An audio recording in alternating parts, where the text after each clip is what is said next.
suite au Texas, où Jeff Bezos est donc sur le point de s'envoler dans l'espace à bord de sa fusée New Shepard.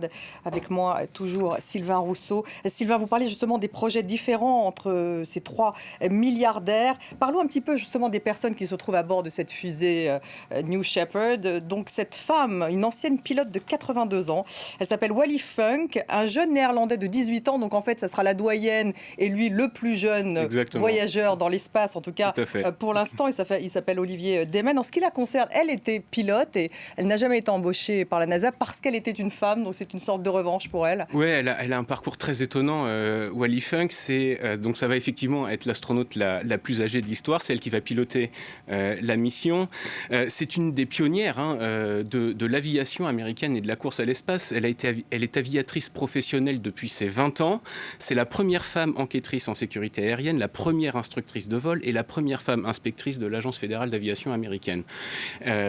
C'est aussi une pionnière de la conquête spatiale, puisque en 1961, elle fait partie du programme Mercury 13. Alors, le programme Mercury, à l'origine, c'était former les premiers astronautes américains pour les envoyer dans l'espace. Ils étaient 7, c'était 7 hommes, et en parallèle, la NASA a monté un programme, le Mercury 13, avec 13 femmes, exactement le même entraînement, les mêmes tests physiques, les mêmes tests psychologiques. Et puis le programme a été abandonné juste avant les derniers tests, mais Wally Funk était au même niveau de compétence que les astronautes qui sont allés sur la Lune. Elle a ensuite repostulé à la NASA, mais n'a effectivement jamais obtenu le poste. Donc là, c'est un peu son grand voyage, un rêve. Alors, pour la petite anecdote, en 2012, elle a acheté un billet pour l'espace, un billet Virgin Galactic.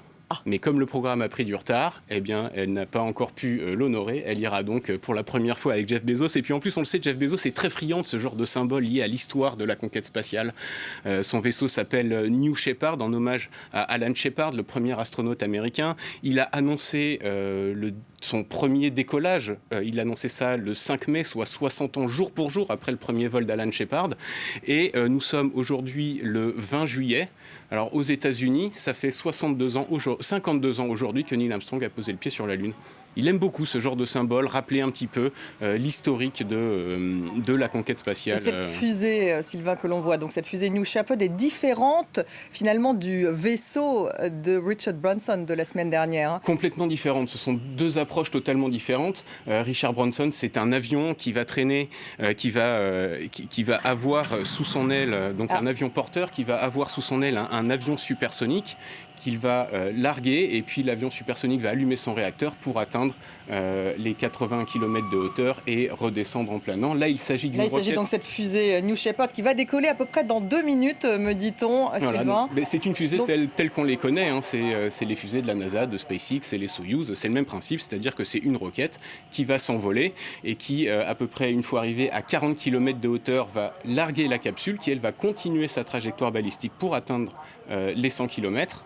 D'altitude et retomber sur Terre avec parachute, rétrofusée et atterrir normalement, on l'espère en tout cas, à quelques kilomètres seulement du site de lancement. Mais c'est exactement le même procédé qu'un lancement de fusée classique auquel on assiste vers la station spatiale. Et pour les voyageurs, donc le plus impressionnant, c'est effectivement 10 minutes en apesanteur. Qu'est-ce qui va se passer exactement ? Pour les voyageurs, le plus impressionnant, ça va évidemment être la poussée au départ. Alors là, on n'est évidemment pas dans une fusée qui vous emmène vers la station spatiale. C'est quelque chose d'un peu plus petit. Il y aura une poussée de 3G, à peu près 150 secondes avant que la capsule se retrouve libre, si on peut dire, sur sa trajectoire. Donc déjà, cette poussée-là va être impressionnante. Les secousses au décollage vont être impressionnantes. Et puis, il y aura après l'impesanteur, la sensation de flotter. Et puis, voir la Terre d'en haut, voir le noir de l'espace, voir la courbure de la Terre. Tout ça, évidemment, n'a pas de prix. Là, ça va démarrer dans 30 secondes. On va le regarder avec vous. Sylvain, ce décollage de cette fusée New Shepard, donc fusée qui a été conçue, assemblée par la société Blue Origin, la société de Jeff Bezos, le grand patron de Amazon, l'un donc de ces milliardaires qui rêvent de coloniser l'espace. Dans 15 secondes, en tout cas, c'est parti.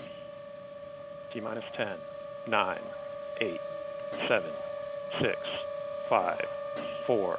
Command engine start. 2, 1.